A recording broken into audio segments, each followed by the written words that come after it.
Hi friends, നമുക്കൊരു വചനം വായിച്ചു നോക്കിയാലോ. കർത്താവിനെ അനുസരിക്കുന്നവൻ തൻ്റെ അമ്മയെ സന്തോഷിപ്പിക്കുന്നു, പിതാവിനെ ബഹുമാനിക്കുന്നവൻ ദീർഘകാലം ജീവിക്കും. ഇത് പ്രഭാഷകന പുസ്തകത്തിലുള്ള വായനയാണ്. വചനം വരെ നമുക്ക് ശ്രദ്ധിക്കാം.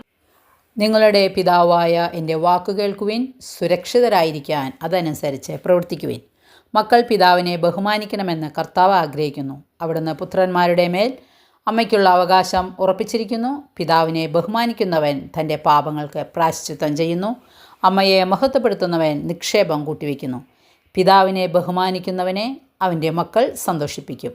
അവൻ്റെ പ്രാർത്ഥന കർത്താവ് കേൾക്കും. പിതാവിനെ വാക്കിലും പ്രവൃത്തിയിലും ബഹുമാനിച്ച് അവൻ്റെ അനുഗ്രഹത്തിന് പാത്രമാവുക. പിതാവിൻ്റെ അനുഗ്രഹം മക്കളുടെ ഭവനങ്ങളെ ബലവത്താക്കും.